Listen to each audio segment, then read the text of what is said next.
വരുമ്പോ ഇതുകൂടി വാങ്ങിക്കൊണ്ടുവരും. എന്തോ സാധനം? വെള്ളരി, മുന്തിരി, ആപ്പിൾ, ഓറഞ്ച്, ഇതൊക്കെ എന്തിനെ? അത് വിഷുക്കണി വെക്കാൻ. ഞാൻ എല്ലാ വർഷവും വിഷുക്കണി വെക്കും, ഒരു വർഷം മുടക്കാറില്ല. എനിക്ക് എത്ര സാധനം വാങ്ങിക്കൊണ്ട് തന്നാൽ മതി. ആ ശരി, നോക്കാം. ഓ പിന്നെ ഇനി ഇതുകൂടെ വാങ്ങാത്തന്റെ കുറവിടെ ഉള്ളൂ. ഒന്നാമത് മനുഷ്യന് ഇവിടെ നിൽക്കാൻ സമയമില്ല. പിന്നെയാണ്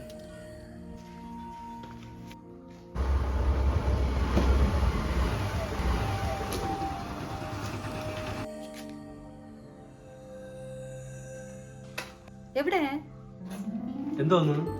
ഞാൻ പറഞ്ഞ സാധനങ്ങൾ എവിടെ? അത് ഞാൻ മറന്നു. എനിക്ക് അതിനോടൊന്നും താല്പര്യമില്ല. വിഷുക്കണി വെക്കണ ഇപ്പൊ എന്തോന്ന് പ്രശ്നം? ഇവിടെ ഇതുവരെ ഇങ്ങനത്തെ ആചാരങ്ങളൊന്നും ഇല്ല. അത് എനിക്ക് വേണമെന്ന് താല്പര്യവും ഇല്ല. പിന്നെ കണി ഒരുക്കിയില്ലെന്ന് പറഞ്ഞാൽ ആകാശമൊന്നും ഇടിഞ്ഞു വീഴൂലല്ല. അതുകൊണ്ട് കണി ഒരുക്കണമെന്ന് താല്പര്യമൊന്നും ഇല്ല. ഞാനിപ്പോ എന്തോന്ന് ചെയ്യും? ഞാൻ എന്റെ വീട്ടിൽ എല്ലാ വർഷവും വിഷുക്കണി വെക്കണാണ്. അതെന്റെ ഒരു സന്തോഷമാണ്. ഈ ഒരു ചെറിയ കാര്യം സാധിച്ചു തരാൻ പറ്റൂലേ?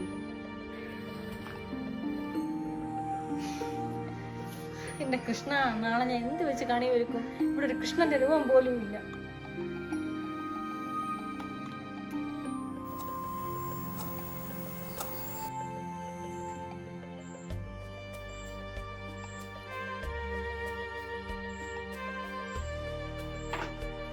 ചേടാ, എന്റെ കൃഷ്ണ, ഇതൊന്നും പനി ഉള്ളതല്ല ദേഹമെല്ലാം. കൃഷ്ണ, പനിയൊന്ന് കുറയ്ക്കണേ. ഈ പനിയൊന്ന് മാറ്റി തന്നെ എന്റെ കൃഷ്ണ. ആര് ഈ സമയത്ത്? എന്തുട്ടാ? കഴിഞ്ഞിട്ടും തരാൻ വന്നത്.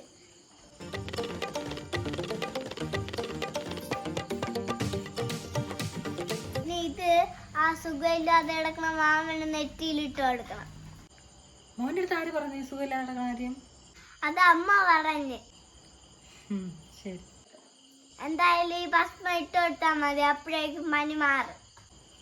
എന്തായാലും മോനിവിടെ നിന്നോ, ഞാൻ ഇപ്പൊ വരാം. ഒരു മിനിറ്റ്.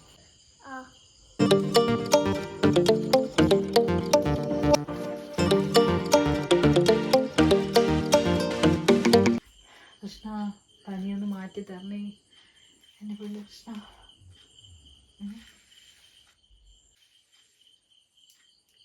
ഇത്ര പെട്ടെന്ന് പനി മാറിയില്ല ദൈവമേ. എന്റെ കൃഷ്ണ,